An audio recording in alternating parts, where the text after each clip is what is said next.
Everyday witches emerge from the shadows of secrecy. Broom closets are flinging open and witches are taking flight. Whether you are hiding in your cozy closet or flying with pride, stay for a spell as Witchcasting with Theodora Pendragon and her guests share magical moments, stir the cauldron, and debunk misinformation and misconceptions about paganism, witches, and our wonderful world of magic.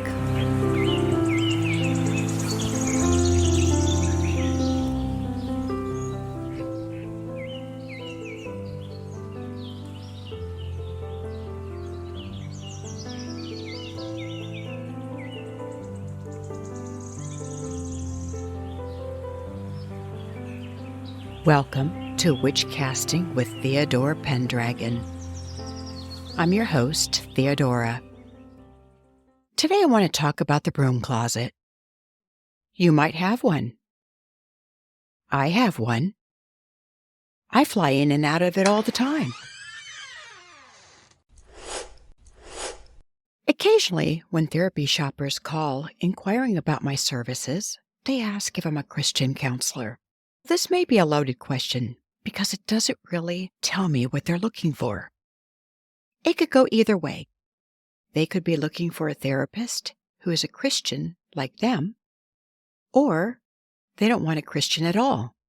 I simply explain that I see people of all faiths, or no faith, because I do not discriminate. If they are adamant about a good fit with a Christian counselor, I refer them to one of my colleagues, the ones with Christian counselor plastered on their website, their business card, and their shingle. A few of my Christian colleagues have admitted to me they advertise themselves as Christian just to attract more business. Well, promoting themselves as such, they are actually turning away potential clients who are relieved to hear that I am not a Christian. They'll say something like, "Oh, good. I don't want someone who will judge me because of," you fill in the blank. Sometimes I imagine what it would be like to be public about my faith, professionally. If I were like my Christian colleagues, I would blast it on my website. This is a pagan private practice. But if I did that, I probably would have to take down my shingle. That sounds a little nutty, but that could happen. I probably should mention that I live in the Bible Belt, where we have more churches than gas stations. Even though I don't make a public announcement, occasionally the subject of religion comes up in therapy. Naturally, my patients are sometimes curious about my personal life and ask questions. I don't hide it when they ask about my faith. I answer them truthfully. It is usually well received when they are familiar with the religion or open to learning more about it. One of my lovely Christian patients even gifted me with a t-shirt that says, "Not all witches live in Salem." I have only had one adverse reaction, and that person ceased therapy with me even after clarifying that I worship nothing demonic. But that's okay. Since I'm gay-friendly, I attract gay clients and their family members. Sometimes their family issues are about coming out of their rainbow closet. I am there to help my patient deliver that message in the safety of my office when they can't do it on their own. Being in the closet has always meant something hidden away from the world. Many of us are familiar with the expression, "skeletons in the closet." This phrase was first used in 19th century England. The closet was the water closet, or the outside enclosure that housed the toilet. The skeleton is most commonly information about a person's past that can cause embarrassment if exposed. It's dreadful, but the reality is that we all have skeletons that we would like to keep in the closet. When people come out of the closet, it means something completely different. It's not about scandalous information coming out. It's about a person tired of hiding their authenticity and wanting to be free of that burden. But it's not as simple as opening that door and stepping out. It's a process.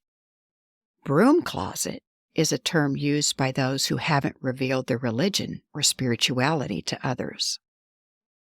Those who hide in the broom closet live a lifestyle that is mysterious. Their beliefs and practices are often called occult, which simply means hidden.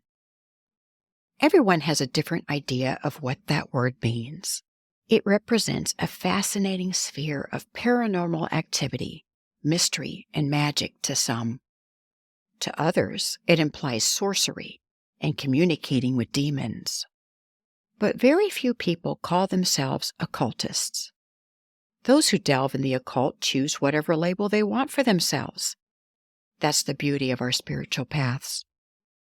As a diverse group, we have many labels: astrologer, fortune teller, spiritualist, psychic, witch, pagan, just to name a few.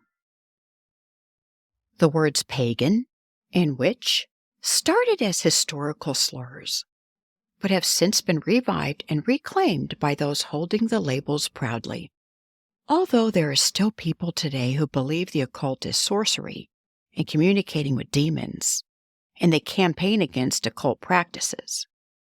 This ignorance invites misunderstanding, fear, complacency, and deception. It is for this reason many fear coming out of the broom closet. However, labels are only labels. Spirituality is much more profound and is very personal. Believe in whatever you want. Wear whatever label you want. Witch, pagan, psychic. But there has never been a better time to identify as a witch. Many courageous witches have emerged in the past century to stir the pot of ignorance and resistance.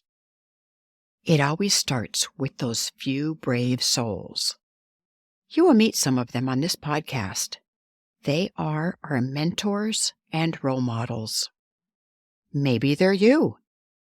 Whether you are in the broom closet, out of the broom closet, or like me, in and out of the broom closet, your spirituality is very personal, and so is your choice.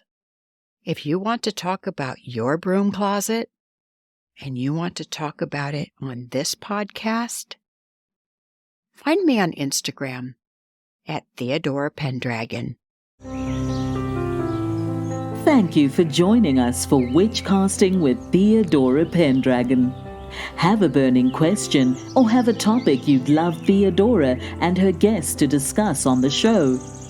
Contact her through Instagram at Theodora Pendragon. If you enjoyed this episode, make sure to subscribe so you don't miss the next one. And help us spread the word by leaving us a rating and review and sharing it with your friends. See you next time, and may your magic always shine.